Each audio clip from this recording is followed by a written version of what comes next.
Well, first things first, let me see what You this know, is I've gone over a lot all of movies about. on this channel. Some that I liked, some that I didn't like, even some that y'all didn't like. But something that I've never gone over on this channel is movies that the world didn't like. And that's what we'll be doing today. Today, ladies and gentlemen, I'll be going over movies with some of the lowest ratings and the most one-star reviews I could find. To find out if people are just hating or these movies are actually just that. I'll personally give them a rating once I'm done covering each one. And in the end, I'll go over a movie with some of the most one-star reviews ever. Let's see which one's the worst. One of the most hated Actually the movies worst. ever. And I'm getting straight into the trash, because the first movie I'm going over is called The Hottie and the Naughty. What y'all think this one's about? With a smooth 2 out of 10 stars and a calm, just a calm 26,000 one-star reviews. God This damn. movie's in the top The 6 Hottie and the lowest rated Naughty. movies on IMDb, and I never seen it. But after reading some of these reviews, I had to know what all the fuss was about. Like, listen to this review and tell me you're not at least a little intrigued about how bad this movie is. A guy by the name of Meeker said, "Oh my, that's bad. I am just amazed that, as of this moment, there are 554 people who rated this movie a 10. I would like 10 pounds or 20 gallons of whatever it is that has warped their mentality to such a degree. Acting, abysmal to non-existent. Script, huh? What's that? Directing, not that I saw. My only regret is that I cannot vote less than 1. 1 out of 10 stars. Like, I had to watch it, and I did. But before I give you my thoughts on it, I know y'all ain't watched it, so let me give you a quick rundown. Alright, so this movie is a rom-com, which, that's how you know it's gonna be bad. Well, we follow this dude named Nate who just got dumped by his girlfriend. And since he's newly single and never really loved the other girl, I guess, he decides he wants to get back in the game immediately. And instead of chasing new girls, he wants to rekindle an old love. You know, the one that got away. His first grade crush. That's right, first grade. Who now lives across the country and he hasn't seen since they were 6 years old. Yep. Haven't seen each other in 20 years. So this guy, Nate, travels across the nation to find her. And he does. She turns out to be Paris Hilton. And she even agrees to go on a date with him. But with one catch. She'll go out with him, but he has to find her friend a date as well. Oh, find her friend a date? That shouldn't be so hard. Oh my goodness! And so Nate spends the rest of the movie trying to find her a date. And that's all you gotta know for me to tell you that this movie is trash. I mean, really, I normally hate on rom-coms and call all of them trash, but y'all, this one is seriously trash. Like, first of all, for a rom-com, there ain't much calm going on in this movie. Like, it's not very funny. Which is crazy because it has such a funny premise. Like, it's pretty much a take one for the team type of situation, right? Except the guy trying to pull the hottie should realistically be the one with the naughty. Like, it's pretty funny. But this movie manages to do nothing with it. And that ain't even the only thing they messed up on. Even the girl, I'm not calling her that. The girl June being deemed as ugly, they messed up on that too. It's like the creators of this movie don't even know what it actually means to be ugly. Like, looking at her, she doesn't look the best, but it's not because she's ugly. It's because she's dirty. You understand what I'm saying? There's a difference. Like, ugly to me is like, no matter what you do, you stuck, my boy. I hate to break it to you, Not really, like, but they're the stuff we see in saving this it. movie, it's like her toenails and teeth rotting. Like, ugh, that's more gross than it is ugly.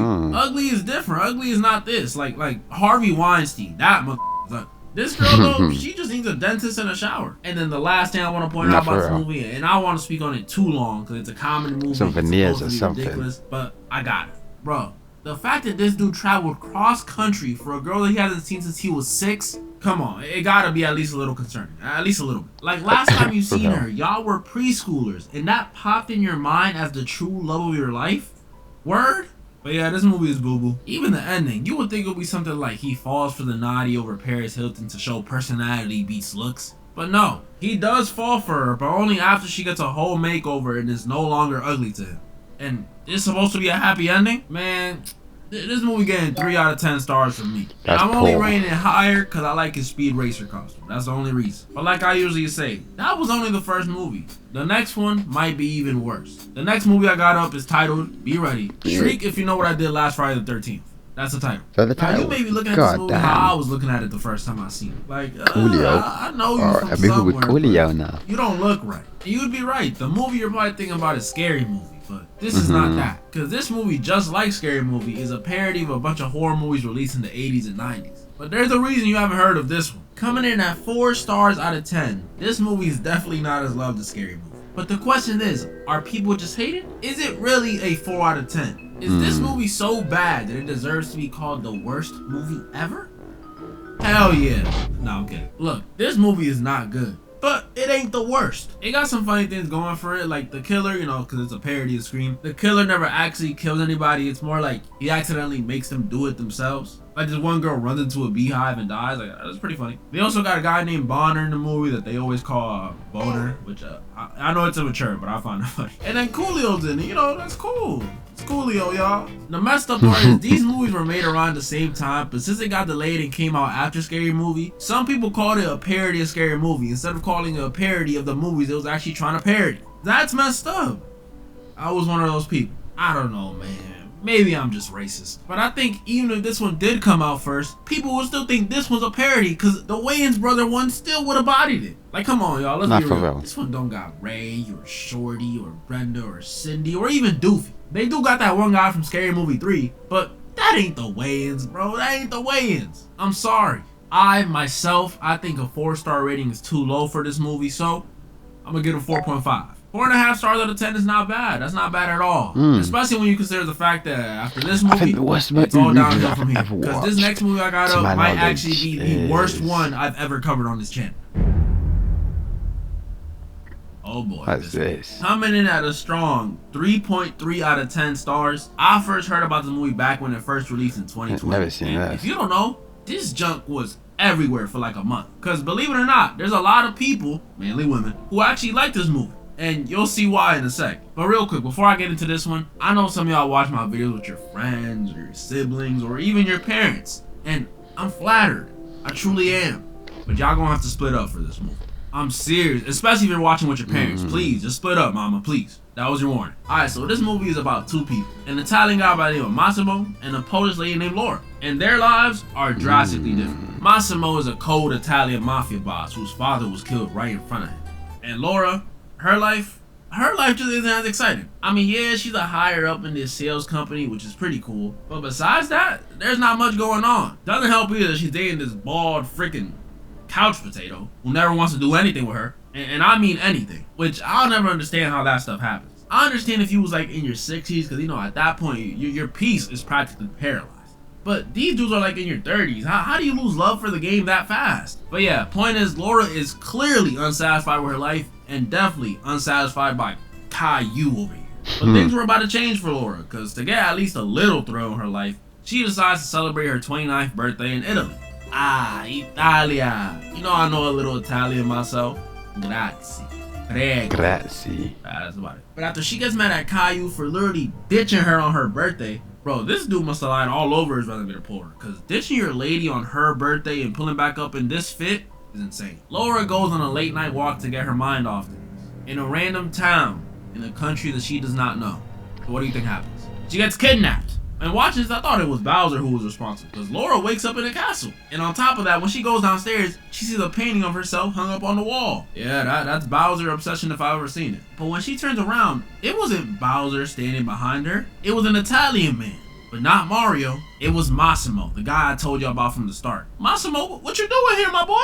And this one, the movie surprised me, but not in a good way. This guy Massimo comes in and not only tells Laura that he's the one who kidnapped her, but he tells her that he did it because he's madly in love with her? Yeah, it turns out the day his father died, Massimo had caught a glimpse of Laura at the beach and couldn't forget about her.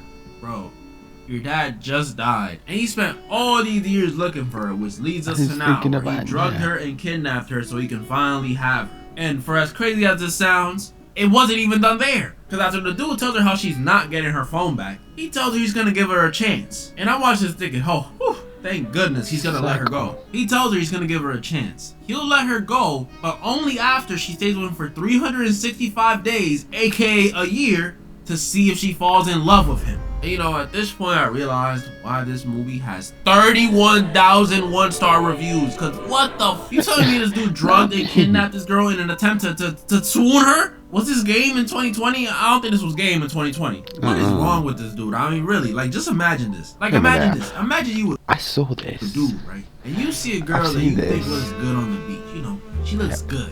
And the reason I don't remember and then your dad gets popped right in front of you, you gonna forget that girl. But Massimo is different. If it wasn't for the fact that he also got shot too, he probably would have been on the ground with his dad like, Papa, no, you can't leave me, Papa. Hey, that girl on the beach is kind of bad though. And just think about how confusing that must have been for Laura. Like, this dude over here talking about some, you are the love of my life.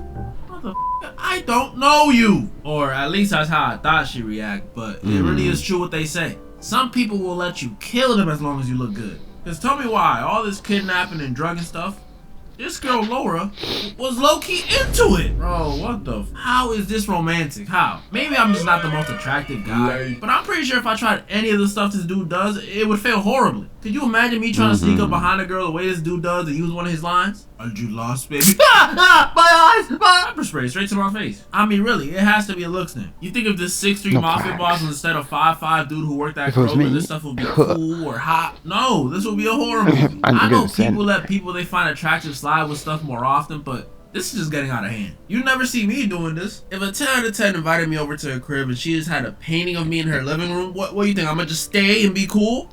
Well, I'm gonna think about it. But no, a painting of me without even knowing me is crazy. After seeing something that creepy, I am at most seeing her only like 3 or 4 more times. 5 max. But that's it. I don't know what she's capable of. I'm gonna be honest, y'all. I don't want to continue talking about this movie. But Derek, we gotta know what else happens. What did those women like about it so much? You really wanna know? Well, the thing they like about it so much, and the reason I'm stopping here, and the absolute worst thing about this movie, is that after this kidnapping scene, right? Laura starts actually falling in love with Little Bill, which is bad enough, but that ain't even the main issue. The issue is after she falls in love with him, this movie becomes a straight up corn film. Like, I'm not even exaggerating, I mean it. Straight up corn. Every 10 to 15 minutes something will go down. In the bedroom, in the shower, on a boat, which is usually their favorite. Everywhere, every few minutes for no reason. And as much as some of y'all freaks would like to see, no, y'all gonna have to take my word on it. And that's why this movie, for all its 1-star ratings,